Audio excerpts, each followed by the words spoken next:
The Nutcracker and the Mouse King by ETA Hoffman. Chapter 3. The Favorite. Mary, in fact, could not tear herself away from the table of presents, since she had just discovered it on something, till now unseen. The marching off of Fred's hussars, previously paraded close in front of the Christmas tree, left exposed to view a very remarkable little man, who stood still in the background as if quietly awaiting his turn for notice.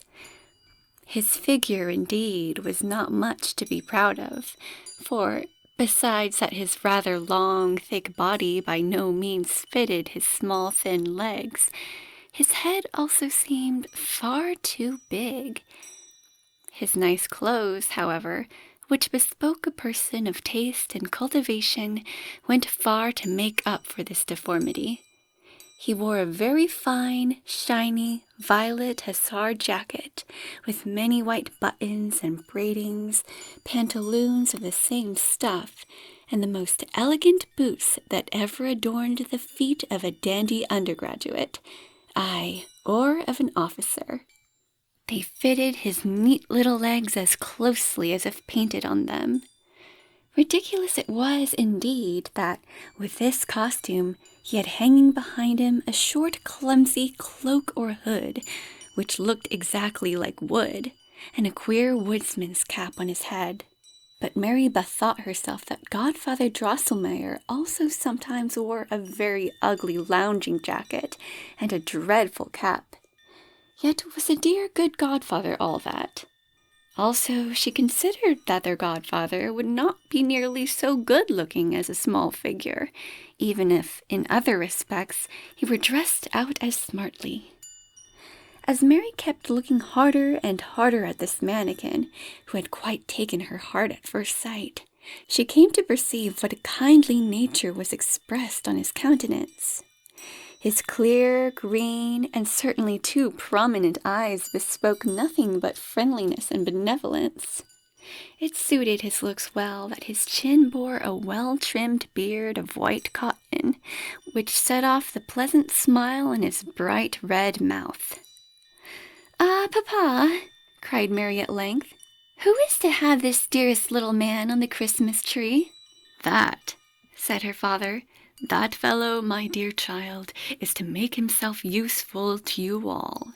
His work is to crack hard nuts for you, and he belongs to Louisa as much as to Fred and to you." With this her father carefully took the figure off the table, and, lifting up its wooden cloak, made the mannequin's mouth gape open to show 2 rows of very sharp white teeth. Then he told Mary to put in a nut, and crack! The man had crushed it, so that the shell fell in pieces, and Mary got the small kernel in her hand. Now Mary and all might know that the elegant little man belonged to the race of nutcrackers, and practiced the profession of his ancestors. The little girl cried out for joy when her father said, "Since friend Nutcracker pleases you so much, dear Mary, he shall be your special charge and pet, though, as I said, Louisa and Fred have as much right to use him as you." Mary at once took him into her arms and made him crack nuts, yet picking out the smallest ones, in order that the mannequin might not have to stretch his mouth so wide open, which was not good for him. Louisa came to look, and for her also friend Nutcracker had to perform his service, which he seemed to do with good will, for he kept on smiling in the most amiable way.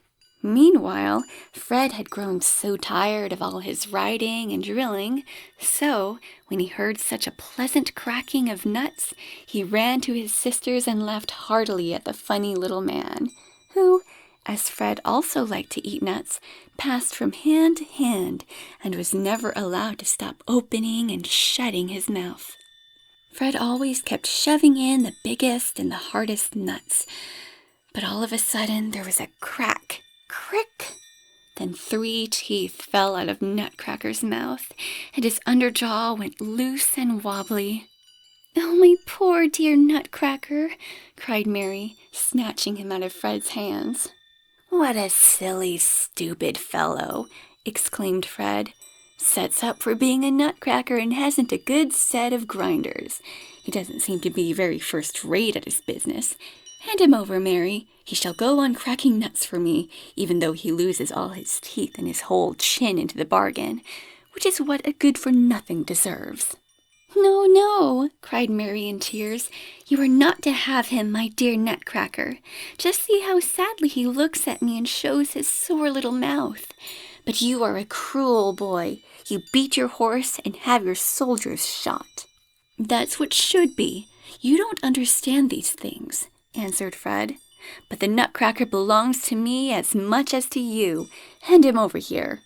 Mary began to cry bitterly and made haste to wrap up the wounded Nutcracker in her small pocket handkerchief.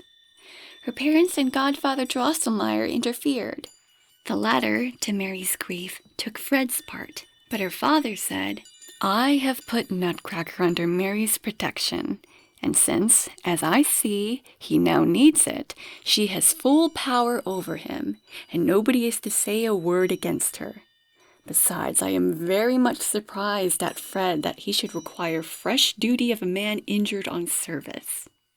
As a good soldier, he ought to know that wounded men are never put back in the ranks." Fred was much ashamed of himself and, without troubling further about nuts or Nutcracker, slipped off to the other side of the table, where his hussars had been posted for the night after putting out the proper pickets. Mary picked up Nutcracker's lost teeth. Around his hurt chin she bound a nice white ribbon taken off her dress, and then wrapped the poor little fellow, who looked very wan and dejected, more carefully than ever in her pocket handkerchief. Thus she held him, rocking him like a baby in her arms, while she turned over the pretty picture books which lay among the rest of the presents. She became quite cross, as was not at all usual with her, when Godfather Drosselmeyer laughed a great deal, and kept asking how she could go on so with that hideous little creature.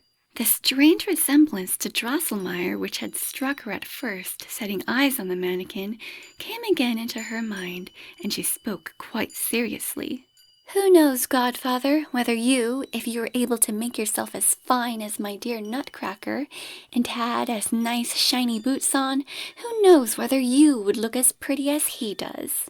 Mary did not understand why her parents laughed so loud, or why the counselor got so red in the face and did not join in the laugh as heartily as before. There may have been some particular reason for this.